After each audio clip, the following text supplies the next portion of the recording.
Hi,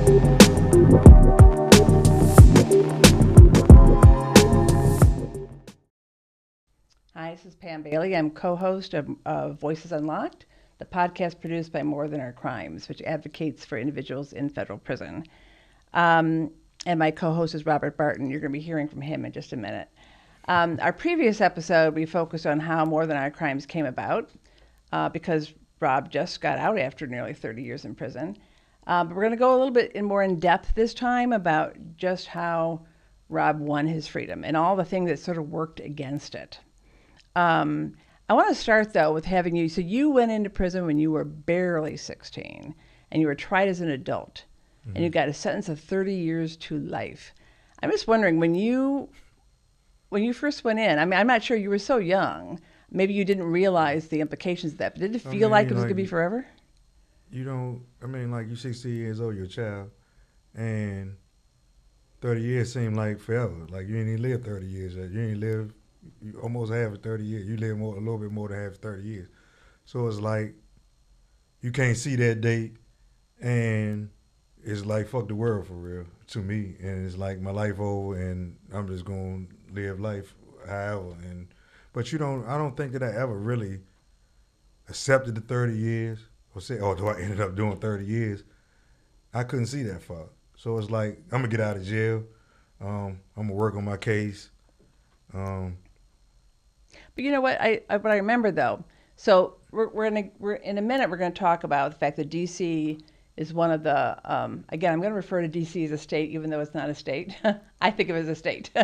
So it's one of the few states in the country that has adopted a second look law, which allows people who went into prison when they were young, it may be under 18 or under 25, which is what it should be, to, after a certain number of years in prison, in D.C. it's 15, to petition for release based on rehabilitation. But before that law was passed, and there was actually, all of a sudden, people realized there's a chance to get out. Mm-hmm. It seemed like prison was your life. Because I remember one time you told me, and you wrote a post about this, that when you're in a mansion, you live like you're in a mansion. But when you're in the woods, that's your life. You adapt to the woods, right? You adapt to the woods. So like if I was living in a mansion, I probably would eat on fine china. I probably would like use fork and spoons and put a napkin in my lap when I'm eating.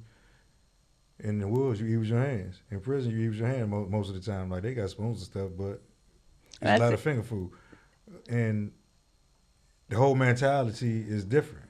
It's like, it's like a subculture. So, yes, I do feel like that. Because the reason why this is important, and this is the part that I'd like to have judges realize, is that if you don't think you have a chance for freedom, if you think you may be in for life or what seems or feels like life, you are going to adapt to prison and do what you need to do to feel comfortable. And that sometimes means doing things that on the outside will seem abnormal. Yeah. And an abnormal environment, doing abnormal things is normal. And so this is why I always talk about why and how we incarcerate people and why it should change. Because it's counterproductive to rehabilitation. And it's counterproductive because if a person got all his life to be in prison and he has no hope or nothing else, more than likely he's going to just fall into what's going on in prison. I mean, you have exceptions of people who, like try to use their time still wisely and still try to have a cause that's bigger than themselves and fight for certain things. But it's like there's no hope for nothing else. Now, if we incentivize them to do better, maybe they would. Like, and I always use the example of my friend that I was telling you about. So my friend was locked up he had been locked up like 30 years when Ira came out. And at this time, he had never even thought about going in there to get his GED. So I used to see him after he got his GED. After Ira came out, he got his GED. And Ira's the second look law. And Ira's the second look law that we're talking about. And like for 5 days straight, he would tell me like, "Hey Rob, did I tell you I got my GED?" And I'd laugh. I said, "Yeah, you told me." So I ain't know I told you. And then the next day, "Hey Rob, did I tell you I got my GED?" But he was just that excited about getting his GED because, truthfully, within his heart, he didn't think that he had the aptitude to get his GED. Yeah. But when incentivized to do so, knowing that he can get his freedom, he went and got his GED. And not only did he get his GED, He started going to college. He started inquiring about different programs and stuff like that. So what this tells me, or what this shows, is that if we incentivize programming, if we incentivize taking classes, if we incentivize doing the psychology classes and things of that nature, even if a person is not really into it, they may gain a confidence or they may learn something that they can use in the world. And this will help them, like you always talk about how they incarcerate in Europe. Mm. And you use that analogy. Maybe you want to say something about that and what that looks like, because you've been in there. Well, like the difference is, for instance, in Norway, they try to make prison as much like life on the outside as possible, because it's actually rather dangerous to make people feel like the woods is all there is. They now they can't see themselves on the outside anymore. You want people to feel like they're on their way back to the outside. Mm. And in fact, I have a friend who doesn't have really any prospect of freedom. And when, you can say that selling drugs is a bad thing, but in his mind, he doesn't have a job. He doesn't want to starve because the food. No jobs for real that's going to pay you what you need to live. Yeah, and he doesn't have family members to send money in. Mm. And people don't realize this. We've talked about this in other episodes, but what they feed you isn't really enough. You have to have money to buy, right? You have money to buy commissary. Yeah, so he says, don't judge me for selling drugs. This is my life. Mm-hmm. I will do what I have to do to be at least a little bit comfortable. So, don't be so holier than thou, basically, is what he was telling me, Yeah. So what difference does it make? So that law was passed, and you suddenly had, a whole bunch of you suddenly had hope. Yes, you could get out. So, and the thing is, though, is like, at first, I had hope, but it wasn't tangible. Mm. And so I still was doing all the things that I've been doing, because you like, through prison, you have what we call bidding. And bidding what bidding is what, means that is how you do your time. So some people do their time gambling, and watching sports. Some do their time playing basketball. Some people do their time going to the law library, trying to get out of jail. It's all different type of ways. It's just a routine that you do every day for years and years at a time. That's how you do your time. That's what make you peaceful, or allows you to do time. But through bidding, you basically indoctrinate, or you allow yourself to be there. So it's a good and a bad to it. The good is it allows you to do the time. The bad is it allows you to do the time. Mm-hmm, mm-hmm. Because now you're getting indoctrinated. You're not really thinking about your freedom at the same rate probably, and you get used to being in prison. And so that's kind of like what I was wrestling with the Ira thing, because I still was into stuff that was going on in prison. And that's why I was denied for my first Ira hearing, because I caught the shot around the same time that I just asked for a lawyer at the Ira hearing. And it goes back to what you're talking about what it's selling the drugs and stuff like that. For me, it was like, okay, I got a son out there that my mother just adopted at 8 years old. And she raising him, and my mother didn't put me in prison, right? So I got to find some type of way within, because I always felt as though, like, I have the opportunity to do anything I want to do once I get into the world. I'm intelligent, and I know I'm going to be all right. But while I'm here, I need some money. So when I go to the streets, I don't have no type of problems with starting a business or doing real estate or stocks, all the things that I studied while I was in jail. And when this Ira stuff started happening, I started seeing, or I learned through going through different classes and programs that I believe that to be true, but doing those type of things, you create bad habits. You create habits of things like, now you might want to go to the world and you might want to try to take those shortcuts. And I checked that on the back end. But at first, I still was involved in those type of things, and that's where my mind was at, because Ira wasn't really tangible until I started getting up to jail and really seeing my friends going out the door. And it's kind of like what I should have told my judge in my first hearing. But I lied because I didn't feel as though like he would really understand my story when I should have stayed my story with him. Yeah, so it's what's important here is the power of hope. I mean, the power of knowing that if you change, it will make a difference.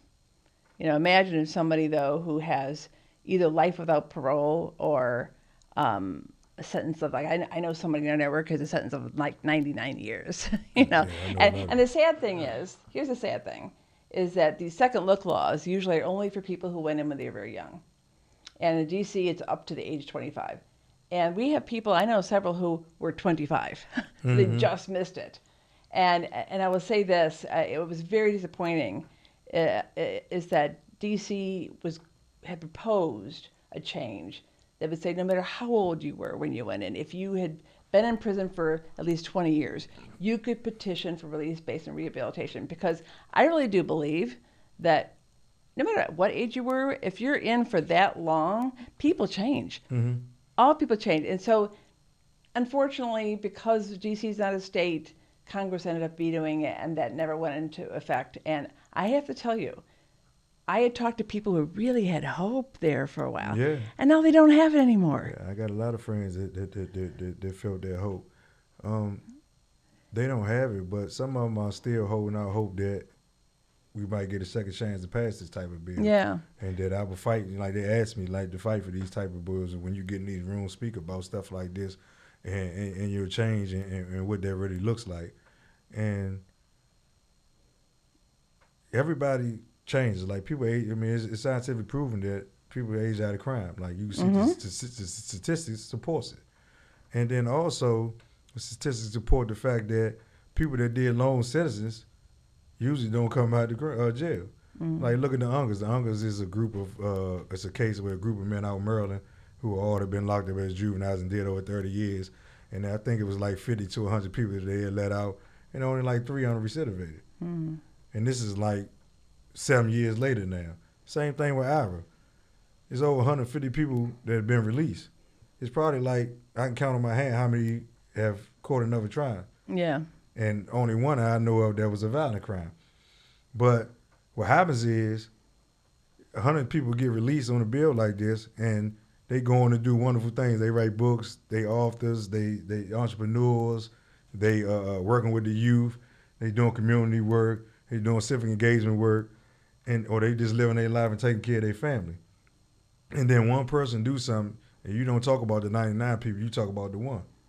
Right. And that's the problem with these type of rules and why they use that to fearmonger why they shouldn't let violent offenders There's out always when all these exceptions. violent offenders Right. did all these wonderful things in the community. The thing is, these second look laws is because you have the power of hope. I mean, I saw, even though I didn't really get involved until around the time it was passed, right afterwards. As I talk to people in our network who become eligible for IRA, you see a change in their attitude. They're all of a sudden thinking about staying out of trouble, not getting in trouble, of getting into programs. This is the power of hope. And that goes back to what we were just talking about when we talking about, I mean, like, it really changed prison, about incentivizing. Now, the problem is the way IRA is structured is you go up if you're denied, and there were some people who were denied, and there's actually an increasing number who were denied the first time. You're allowed to reapply 3 years later. Now, we talked in a previous episode about the problem with the power of hope.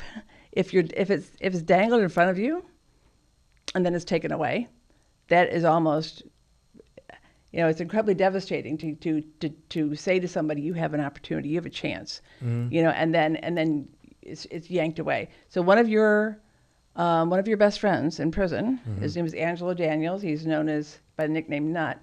Just went through the same thing you did. Yeah. He was denied the first time. So you're gonna hear an interview with him.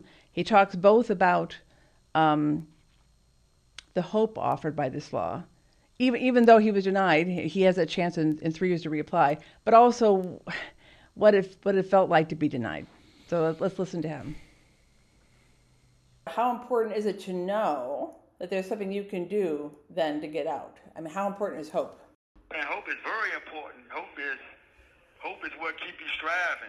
Hope is what keeps you going. And so with the IRA, I knew that if I stayed focused and continue to strive like I was striving, because you know how the parole board is. The parole board is real shaky.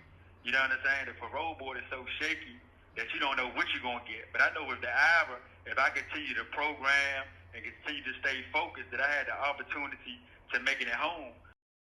Describe what it feels like when you have that hope and you really let yourself believe in it, and then you get rejected, you get denied.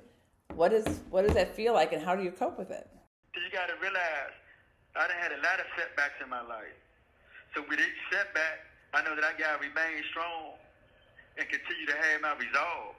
That's what have made me continue to, after 30 years of incarceration, that what made me continue to stay strong and remain firm, is coping with setbacks, mishaps, you know what I'm saying, and things of that nature.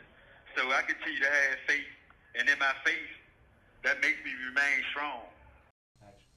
So you just listened to Nut, and you know you went through this, so you know what it felt like. And I'm just wondering too, it must also feel really hard. He's going through this, and now you're home, and you're not with him anymore. Yeah, so he emails me every day. It's like one of my best friends. Is like a comrade of mine, and I do know what he's going through, but he wears his different than. I mean, we all wear it a little bit the same, and it's in the sense that I just get up and I put one foot in front of the other. Yeah, I'm crushed. Yeah, I'm mad, but when it's my time, it's my time. My time gonna come, and that's kind of like how he took it, and that's how I took it.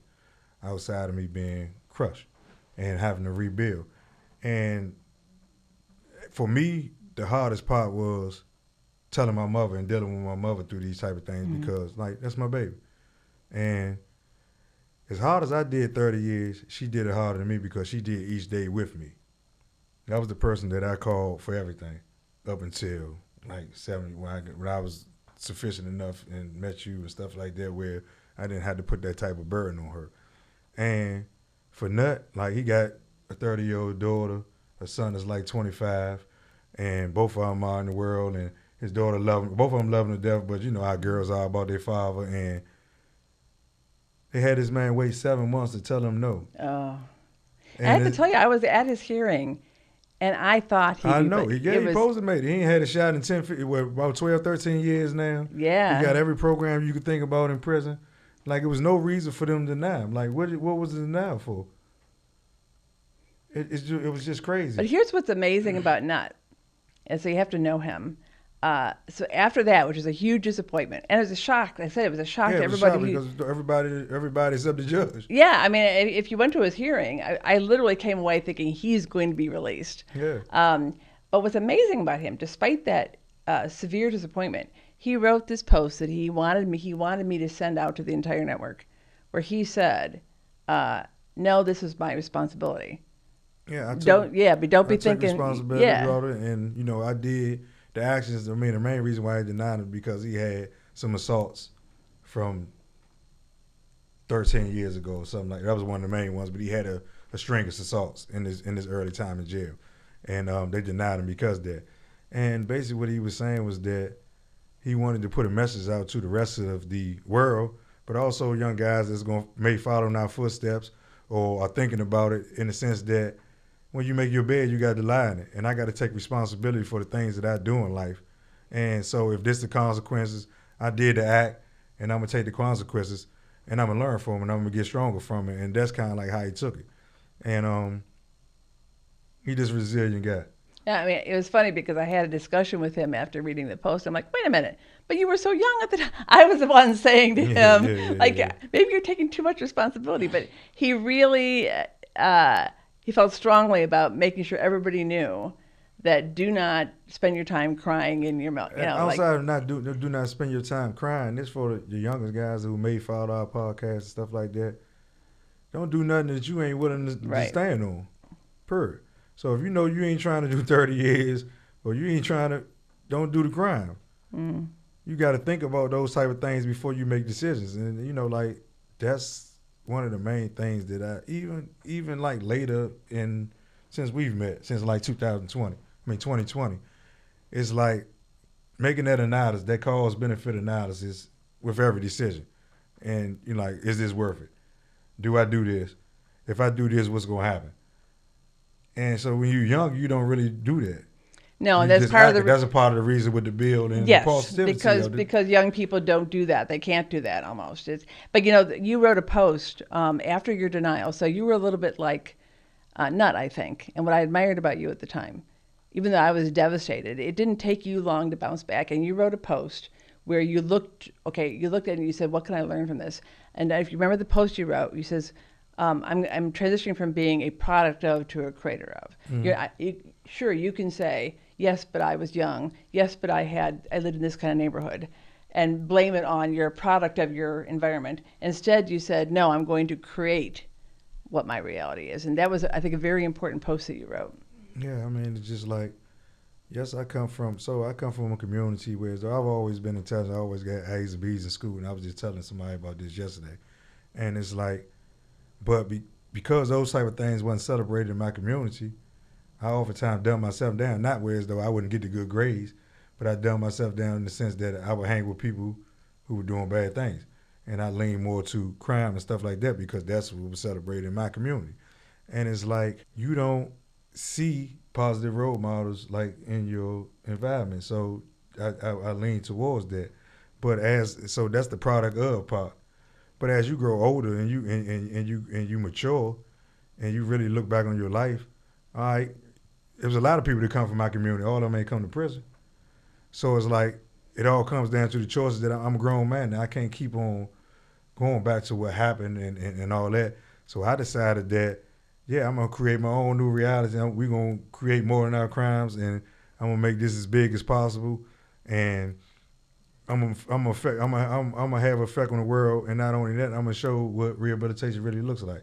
And that's what I aim to do. I aim to show, like, what rehabilitation look like and who we are to these people that y'all say that y'all classified as super predators or unfit to ever enter society again. All those type of bad connotations that y'all had on us and quotes, names that y'all had on us, who we really are and who we can be today, and that what we doing and the work that we doing. Now there was another there's another method of getting out of prison.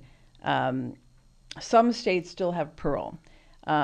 Because do you see people go into the federal system? The federal system abolished parole, except that happened in the year 2000. And I still think this is sort of odd, to be honest with you. I think when the laws change, it should apply to everybody. They don't do it that way. So anybody convicted before retroactivity and things. it makes no sense to me. But so anybody who was convicted before the year 2000 still has parole, and that means going to the U.S. Parole Commission. And it's supposed to be an opportunity. So you had to sentence 30 years to life. So the way it was going to work is that you got to 30 years. And then you start seeing the parole board at 30 years and whatever hit they give you. So like the first time I went to parole board, I was denied and I was given a 2-year hit with me, or 2-year set-off, which means that I see them in 2 years. Yeah, right. And then, but they can do that for life. And they do. I mean, so to me, I'm going to shift here and say, this is something that you can take all the responsibility that you want, but there's a person I'm going to interview that I did interview. You're going to hear from him in a minute. It's Anthony McCoy, and he is, to me, an example of how broken the parole system is, and why it either needs to be. I know a lot of people advocate for return of parole, but it's really important how you do it, because what keeps happening with the Federal Parole Commission is that they have an algorithm that indicates if you should be released or not, and they ignore it. Exactly, and they can go. So they got a point system. It's called a salient factor in your scores. If you are zero, so 0 being good, you're supposed to get parole. 1, you're supposed to get parole with like the highest level of supervision. 2 is iffy, and 3 you denied. You're supposed to be denied. And like for instance, in my situation, the first time I was a 1, I hadn't had a shot in like 5 years. And he denied me and told me that he wanted to see me because I got all the good time while I was up in jail, that he wanted to see me do it in a penitentiary setting, which was crazy to me because it's like, if you saying you want me to do something in the penitentiary setting, then you also know that the penitentiary setting is worse than the setting that I just come from, and that it's harder to do it in a penitentiary setting. And it's just crazy. And so so I've been denied 4 times. And the second time, I was denied because I had a shot, which was wanted. And then the last 2 times I was a 0, which I supposed to got parole. And I actually got granted I didn't get granted, but the examiner told me that he was recommending that I get parole, but the commissioner denied me afterwards. And so Anthony McCoy, you're going to hear it. What drives me wild about his case, because he sent me the decision sheet that he got, and it's clear, is it's his original crime. You can never change that. Parole is not supposed to be a retrial of your crime. No matter what programming you do, there's no way you can change that. It makes a mockery of parole. So you're going to hear Anthony talk about his case.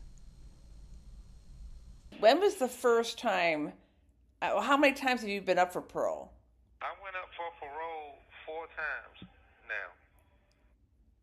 And when was the first time? 2017. Okay, and then what kind of set-off did you get? How many years were in between? The first one was a 3-year set-off. The second one was another 3-year set-off. The third one, they gave me 2 years. But no, first they granted it to me. Then 2 weeks later, they come back and said, well, their superiors didn't like the recommendation, so they took the grant. They took it back and gave me 2 years. So that was the third time. And then I did the 2 years, and I went back up just January 13th for the 4th time. And that was the worst one I had because we didn't even discuss anything about me. They just talked to the family, spoke to me, and then just gave me another 2 years. The only thing they told me, Miss Deli, is continue to programming. I have been programming. I have been great conduct, clear conduct. I have done everything that was asked of me by the parole board and even more.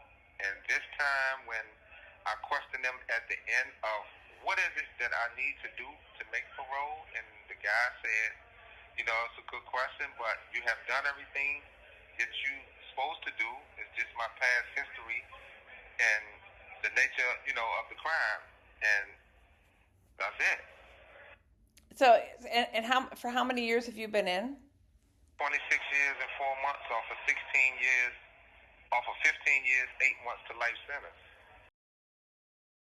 So, his case, a little bit like yours, he is not eligible for IRA. Mm-hmm. He was 25. I can't remember his exact age, but he was a little bit older, so he's not eligible. So parole is his only chance, or maybe compassionate release down the line. And if this is what the commission is going to do, he can't change his crime. I want to ask you, you had denials too. You said you had 4. How did you stay positive in the face of all that? Because after a while, it's just redundant, and it's just a part of it. It's just like you beat down so far about it, or beat down so low about it, that it's like it don't even have the same punch no more. And I also know that, all right, it's a year. I got a year, and I'm going back to see him again, and I'm going to get it. Or I got IRA, and I'm about to get, so that's how I deal with it. Same way so like people ask me how I did 30 years. I always had a motion in court. I always went to the law library and fought my case. So although I wasn't like on it, whereas though I really believe wholeheartedly that I was going home and one of these motions I always had the hope that I could win this motion, or I had a wish that this motion would come through and I would be released. And you do that, so you might file a motion and you might not get an answer by 2-3 years.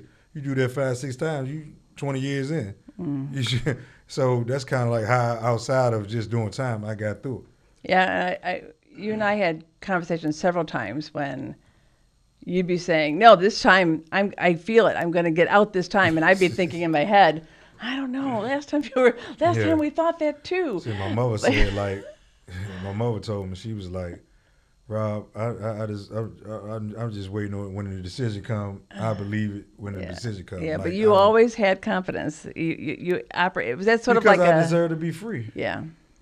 I knew I was ready for society. I knew that I had been rehabilitated, and I couldn't understand, or I couldn't fathom why anybody would deny me. But also, I think if you stop believing, if you stop having the hope, that's what keeps you going. You have to have hope. Yeah, you got to believe hope. In it. You got to believe that it's coming. It's coming.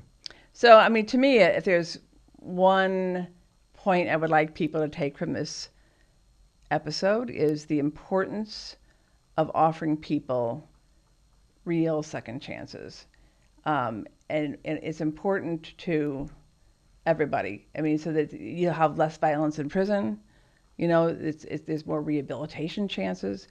But I want to point out that, to me, I believe in second chances for everybody.